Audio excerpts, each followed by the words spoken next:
ओम शांति। ओम शांति। आज की तारीख है 29 नवंबर 2022। साकार महावाक्य। बाबा कहते, मीठे बच्चे, तुम्हें मनुष्य से देवता बनना है। तुम्हें मनुष्य से देवता बनना है। इसीलिए दैवी फजीलत धारण करो, माना मैनर्स। इसलिए दैवी फजीलत धारण करो। आसुरी अवगुणों को छोड़ते जाओ, पावन बनो। आसुरी अवगुणों को छोड़ते जाओ, पावन बनो। बाबा कहते, मीठे बच्चे, तुम्हें मनुष्य से देवता बनना है। इसीलिए दैवी फजीलत माना मैनर्स धारण करो। आसुरी अवगुणों को छोड़ते जाओ, पावन बनो। आज का प्रश्न, दैवी मैनर्स धारण करने वालों की परख किस एक बात से हो सकती है?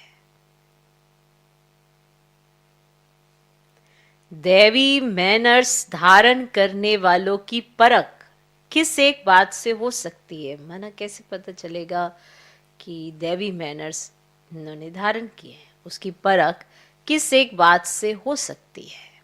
उत्तर, सर्विस से। कहां तक पति से पावन बने हैं और कितनों को पावन बनाने की सेवा करते हैं, इससे। कहां तक पति से पावन बने हैं और कितनों को पावन बनाने की सेवा करते हैं।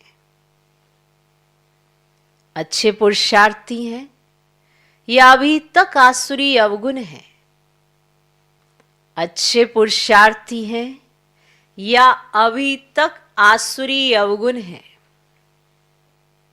यह सब सर्विस से पता चलता है। तुम्हारी ये ईश्वरीय मिशन है। मिशन है ही दैवी फजीलत सिखलाने की। तुम्हारी ये ईश्वरीय मिशन है ही दैवी फजीलत सिखलाने की। तुम श्रीमत पर पतित मनुष्यों को पावन बनाने की सेवा करते हो। तुम श्रीमत पर पतित मनुष्य को पावन बनाने की सेवा करते हो, ठीक? तो दैवी मैनर्स धारण करने वालों की परख किस एक बात से हो सकती है? उत्तर, सर्विस से। कहां तक पति से पावन बने हैं और कितनों को पावन बनाने की सेवा करते हैं। अच्छे पुरुषार्थी हैं या अभी तक आसुरी अवगुण है। यह सब सर्विस से पता चलता है। तुम्हारी ये ईश्वरीय मिशन है ही दैवी फजीलत सिखलाने की। तुम श्रीमत पर पतित मनुष्य को पावन बनाने की सेवा करते हो। आज का गीत है ओम नमो शिवाय। ओम शांति।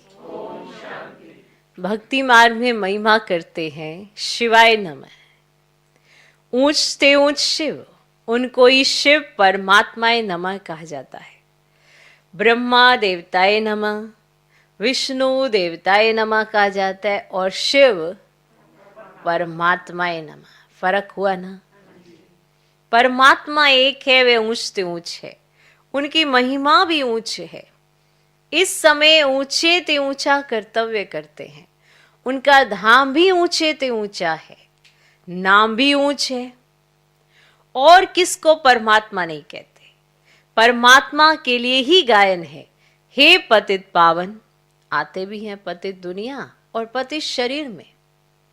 पतित शरीर का नाम है प्रजापिता ब्रह्मा। इसमें प्रवेश कर कहते हैं, मैं बहुत जन्मों के अंत वाले साधारण मनुष्य तन में प्रवेश करता हूं। सूक्ष्म वतनवासी संपूर्ण ब्रह्मा में नहीं आते हैं। खुद कहते इनके बहुत जन्मों के अंत के जन्म में आता हूं। बहुत जन्म लेते ही हैं राधे कृष्ण। उनके बहुत जन्मों के अंत का जन्म साधारण है। ऐसे तो कहते नहीं है कि मैं पावन शरीर में प्रवेश करता हूं। बाबा ने ऐसा कहा। भगवान उवाच मैं साधारण तन में आता हूं। अब भगवान जरूर आकर के इस साधारण तन द्वारा आत्माओं को बैठ समझाते हैं कि मैं परम पिता परमात्मा हूं। मैं कृष्ण की आत्मा नहीं हूं, ना ब्रह्मा विष्णु शंकर की आत्मा हूं। मैं परम पिता परम आत्मा हूं। मैं कृष्ण की आत्मा नहीं, ना मैं ब्रह्मा की आत्मा, ना विष्णु न शंकर की आत्मा हूं। मैं परम पिता परमात्मा हूं, जिसको शिव परमात्मा नमः कहा जाता है। मैं वो हूं। मैं इसमें आया हूं। मैं सूक्ष्म वतनवासी ब्रह्मा में प्रवेश नहीं करता हूं। जो अव्यक्त ब्रह्मा है उसमें नहीं, इस साधारण ब्रह्मा में, जो प्रजापिता ब्रह्मा है उसमें आता हूं। मुझे तो यहां पतितों को पावन बनाना है।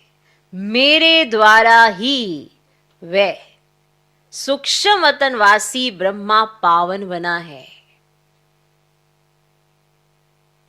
इसीलिए उनको सूक्ष्म में दिखाया है।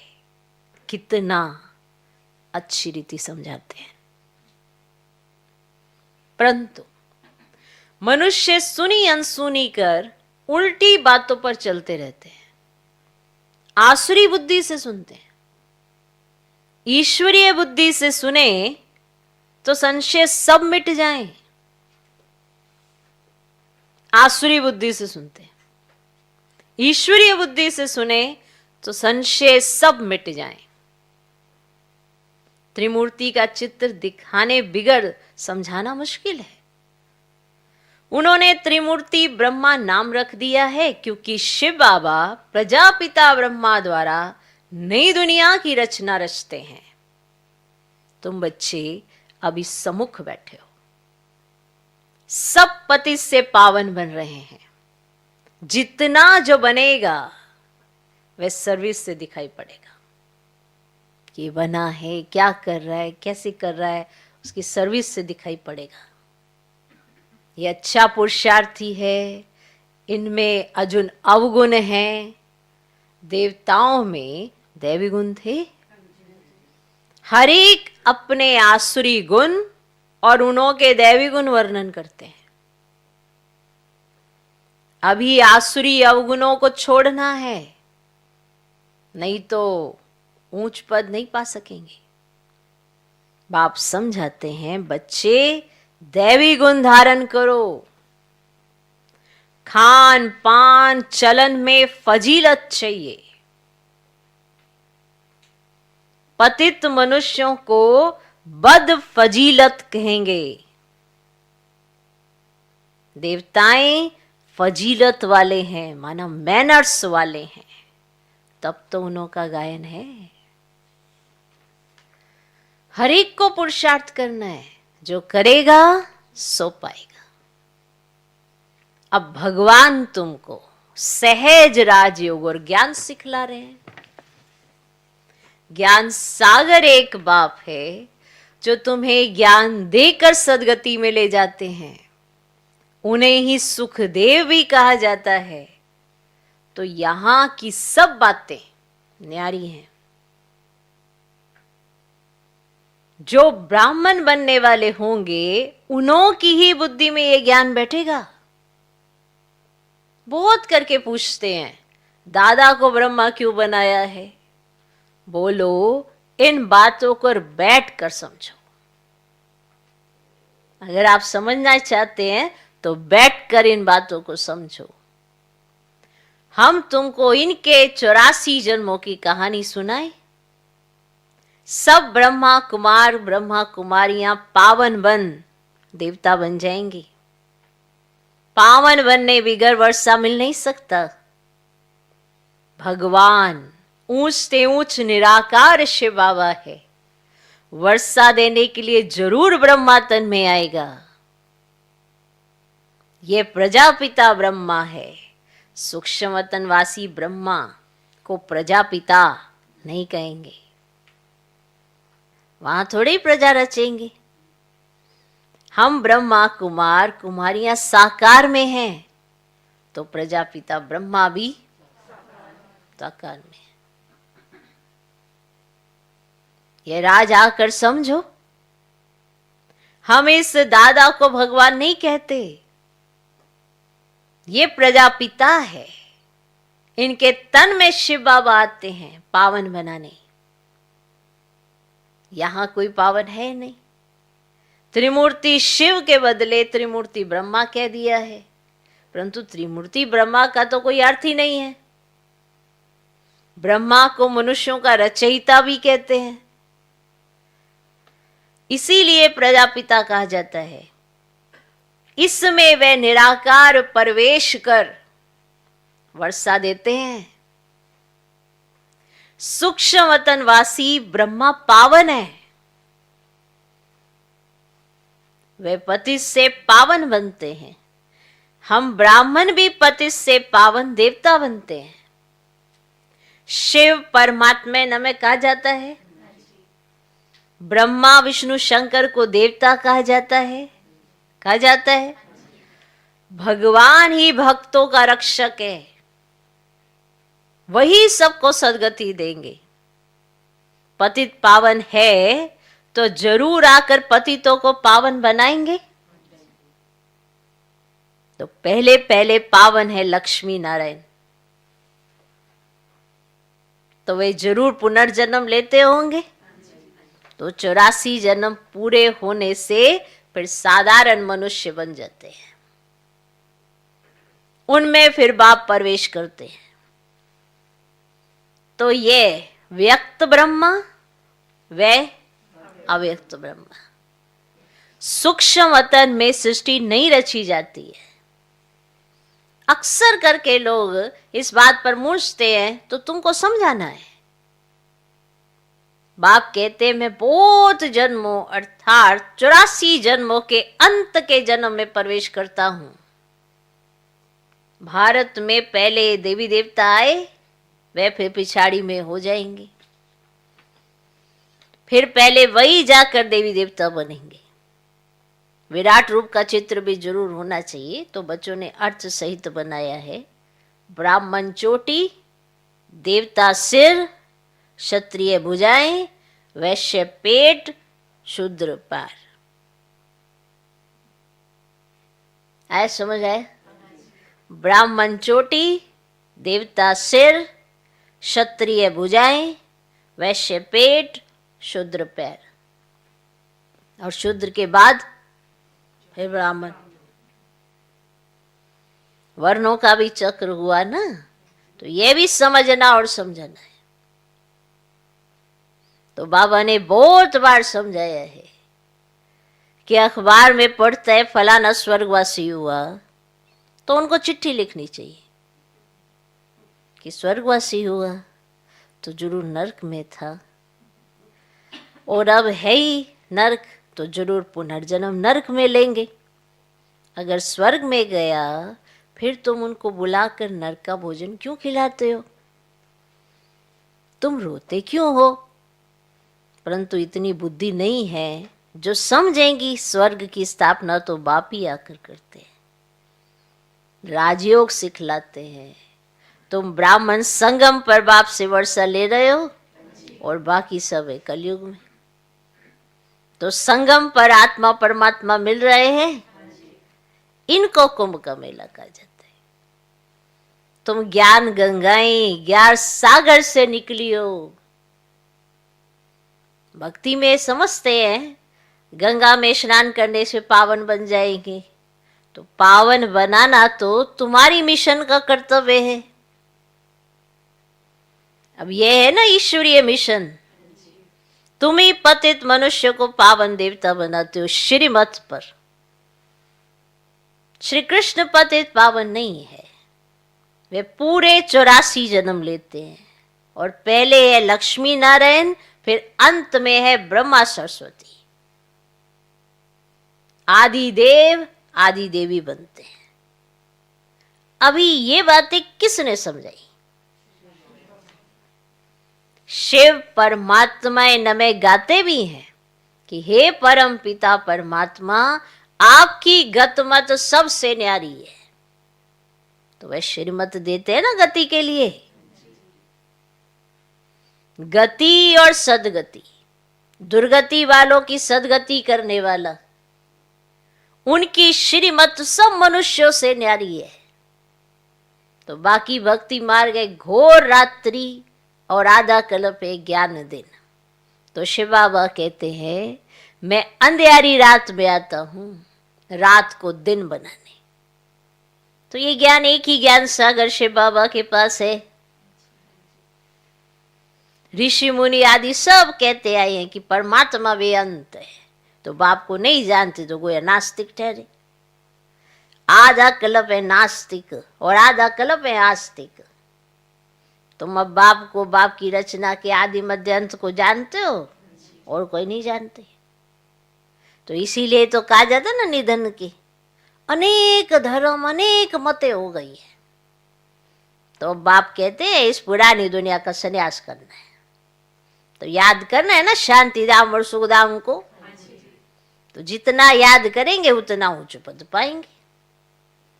तो गृहस्थ व्यवहार में भल रहो, सिर्फ पवित्र बनो। तो धंधे बिगड़ गृहस्थ कैसे चलेगा?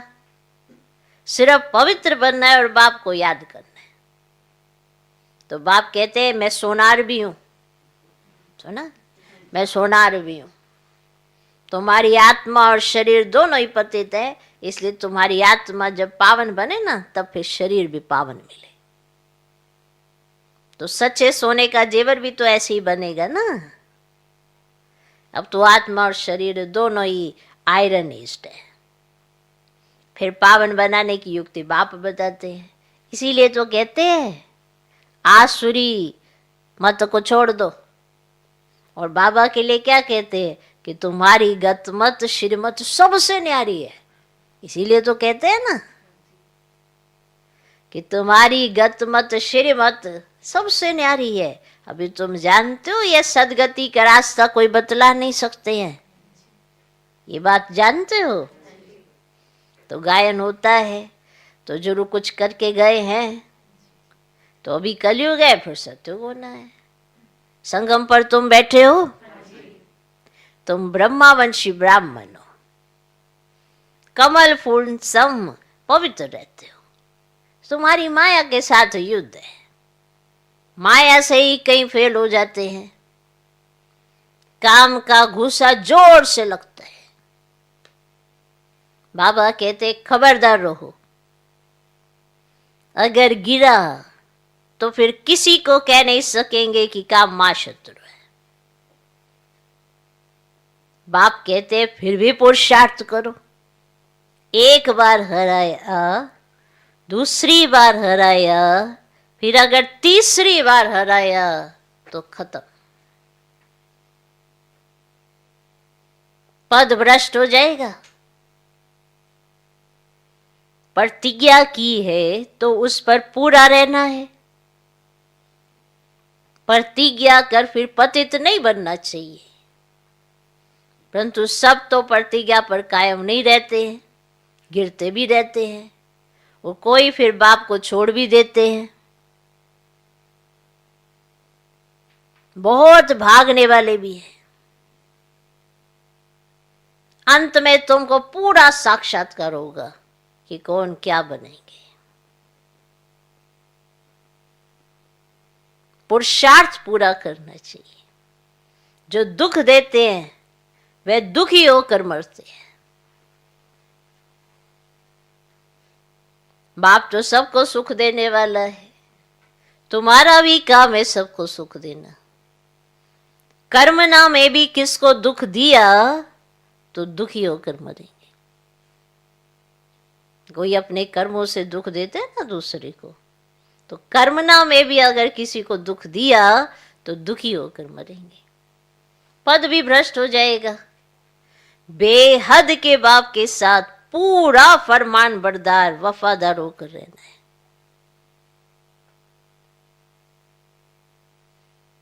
अच्छा, मीठे मीठे सिकिल दे बच्चों प्रति माता पिता बाप दादा का याद प्यार और गुड मॉर्निंग। रूहानी बाप की रूहानी बच्चों को नमस्ते। हम रूहानी बच्चों की भी रूहानी बाप को नमस्ते नमस्ते नमस्ते। Good morning good morning good morning. धारणा के लिए मुख्य सर पहला पॉइंट, बाप के साथ वफादार फरमान बरदार होकर रहना है। बाप के साथ वफादार फरमान बरदार होकर रहना है। कभी किसी को दुख नहीं देना है, कभी किसी को दुख नहीं देना है। बाप के साथ वफादार फरमान बरदार होकर रहना है, कभी किसी को दुख नहीं देना है। दूसरा पॉइंट, बाप से पूरा वर्षा लेने के लिए पवित्र बनने का पुरुषार्थ करना है।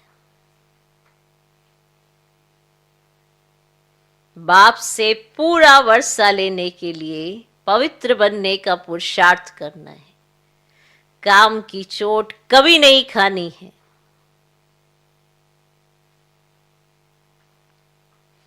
काम की चोट कभी नहीं खानी है। इससे बहुत सावधान रहना है, इससे बहुत सावधान रहना है। आज का वरदान, मालिकपन की स्मृति से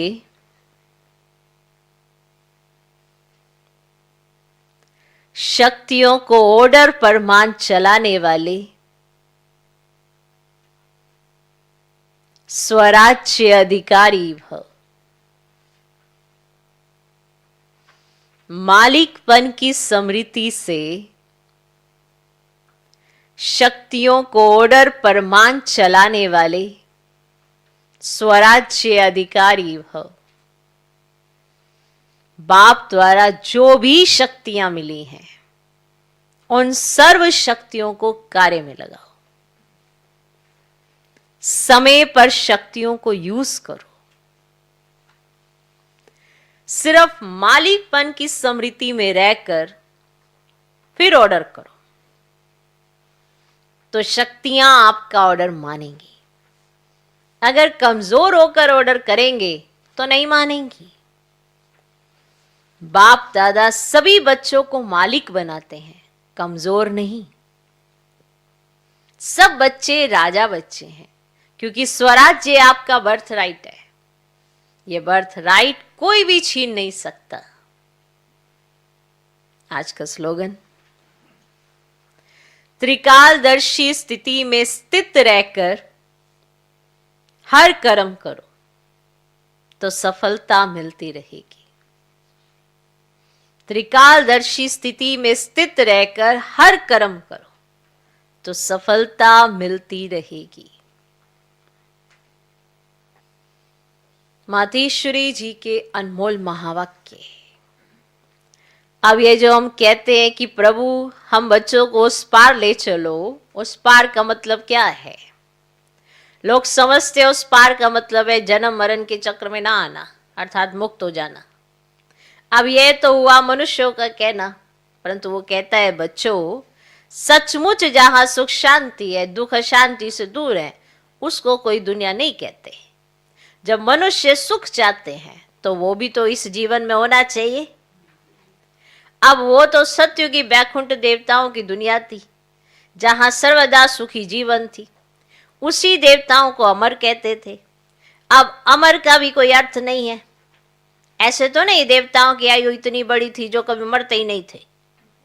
अब यह कहना उन्हों का रोंग है, क्योंकि ऐसे है ही नहीं। तो उनकी आयु कोई सतयुग त्रेता तक नहीं चलती, परंतु देवी देवताओं के जन्म सतयुग त्रेता में बहुत हुए हैं, 21 जन्म, तो उन्होंने अच्छा राज्य चलाया है। और फिर 63 जन्म द्वापर से कलयुग के अंत तक टोटल उनके जन्म चढ़ती कला वाले 21 हुए, उतरती कला वाले 63 हुए ना, तो टोटल हो गए। तो टोटल कितने हुए? तो 84 जन्म होते हैं ना।